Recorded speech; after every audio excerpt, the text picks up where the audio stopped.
इटावा पहुंचे समाजवादी पार्टी के राष्ट्रीय अध्यक्ष अखिलेश यादव ने अनुच्छेद 370 पर सुप्रीम कोर्ट के फैसले को लेकर कहा कि जिस भावना से 370 लागू हुई थी उस भावना के पक्ष में नहीं है। अखिलेश यादव ने आगे 370 को लेकर क्या कुछ कहा, सुनिए। कई अंतोगत्वा उन्हें सुप्रीम कोर्ट की तरफ जाना पड़ा। आज जब सुप्रीम कोर्ट का फैसला आया है तो सुप्रीम कोर्ट के फैसले के बाद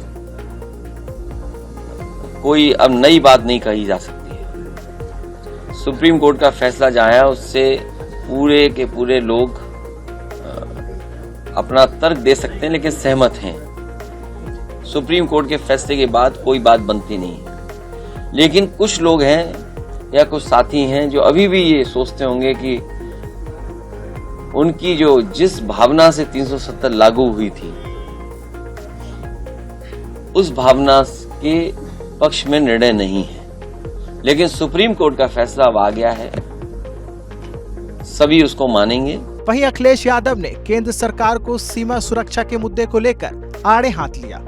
कहा कि चीन के सैनिक लद्दाख की सीमा के अंदर बैठी है, उसे कब हटाया जाएगा। 370 हट गई लेकिन चीन के लोग अंदर आ गए। कुछ सवाल ऐसे हैं सीमा की सुरक्षा को लेकर के, भारतीय जनता पार्टी को सीमा की सुरक्षा को लेकर के और ठोस क्या फैसले उठाएंगे वो बताने पड़ेंगे देश की जनता को। क्योंकि इधर जब लद्दाख को लेकर के सवाल खड़े हुए थे और चीन अंदर आ गया था और अभी भी वहीं बैठा है जहां पर उसको बैठना था, वो पीछे नहीं हटा है। तो प्रदेशों का बंटवारा हो गया, 370 हट गई, लेकिन चीन के लोग अंदर आ गए। अखिलेश यादव यही नहीं रुके, कश्मीर और विधानसभा को लेकर भी केंद्र सरकार पर जमकर निशाना साधा। उन्होंने कहा कि कश्मीर और विधानसभा को लेकर जो सवाल खड़े हुए थे कि कुछ सीट अभी भी वहां खाली है और ये सीट कैसे भरी जाएगी, ये बड़ा सवाल है।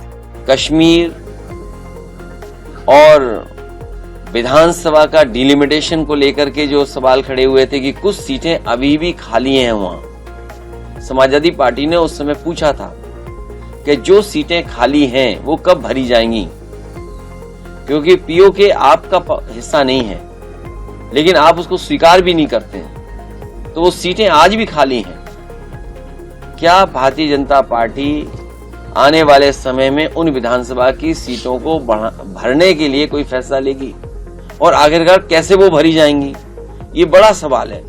तो 370 को लेकर के जो सुप्रीम कोर्ट का फैसला है, अब फैसले के बाद कोई कुछ नहीं कह सकता।